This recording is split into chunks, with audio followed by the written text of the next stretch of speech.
అందరికీ నమస్తే. ముందుగా శ్రీ బలభీమను ఛానల్కి స్వాగతం సుస్వాగతం.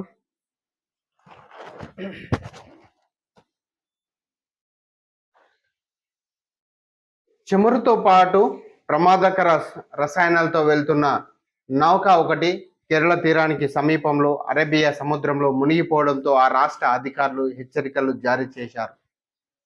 కేరళలోని కొచ్చి నగరానికి సమీపంలో మునిగిపోయిన లైబేరియన్ జెండా ఉన్న ఓ ఓడ నుంచి చమురు లీక్ అవుతా ఉంది. కొచ్చి తీర ప్రాంతం జీవ వైవిధ్యానికి నిలవు కావడంతో పాటు ప్రముఖ పర్యాటక కేంద్రం కూడా. నౌకలోని 24 మంది సిబ్బందిని రక్షించారు. కానీ ఓడలోని 640 కంటైనర్లలో కొన్ని తీరం వైపు కొట్టుకొస్తున్నాయని, ఆ ప్రాంతాన్ని ఖాళీ చేయించాల్సి రావచ్చని చెప్తా ఉన్నారు అధికారులు. ఓడ నుంచి లీక్ అవుతున్న ఇంధనం, అందులో రవాణా చేస్తున్న చమురు, ప్రమాదకర రసాయనాలు స్థానికులకు, సముద్ర జీవరాశికి హాని కలిగించే అవకాశం ఉందని ఆందోళన చెందుతున్నారు అధికారులు. సో కేరళ తీరం వెంబడి చాలా దూరం ఆ చమురు తెట్టు అంటే పొర ఏర్పడే అవకాశం ఉన్నందున ఆ తీర ప్రాంతం అంతా హెచ్చరికలు జారీ అయ్యాయి. ముఖ్యమంత్రి కార్యాలయం నుంచి కూడా ఒక ప్రకటనలో తెలిపింది.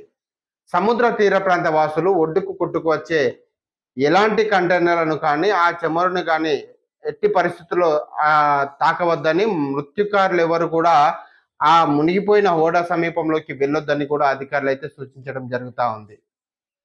సో అధికారులు కూడా సోమవారం ఒక మీడియా సమావేశంలో మాట్లాడుతూ ఓడ నుంచి లీకేజీని అరికట్టేందుకు కాలుష్య నియంత్రణ చర్యలను ముమ్మరం చేసినట్టు కూడా చెప్పడం జరిగింది. కాలుష్యాన్ని అదుపు చేసేందుకు అవసరమైన పరికరాలతో ఒక ఓడను ఇండియన్ కోస్ట్ గార్డ్ సంఘటనా స్థలానికి పంపించడం జరిగింది. చమురు ఎంత మేర గలదో అంచనా వేసి ఆయిల్ స్పిల్ డిటెక్షన్ సిస్టమ్ ఉన్న ఒక ఎయిర్ క్రాఫ్ట్ను ఆ ప్రాంతానికి సర్వే చేసేందుకు మోహరించింది.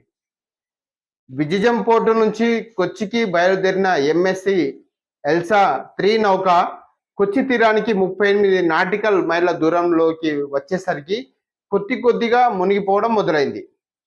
ఒక కంపార్ట్మెంట్లోకి నీరు చేరడంతో ఆదివారం తెల్లవారుజామున ఆ ఓడ అరేబియా సముద్రంలో మునిగిపోయింది.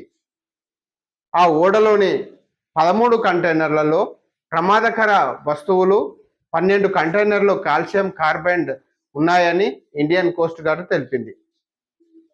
కాల్షియం కార్బైడ్ కు సముద్రపు ఉప్పు నీటితో రసాయన చర్య జరిగినట్లయితే మొత్తం అగ్ని ప్రమాదం, మండే గ్యాస్ను విడుదల చేసే లక్షణం ఉంటుంది.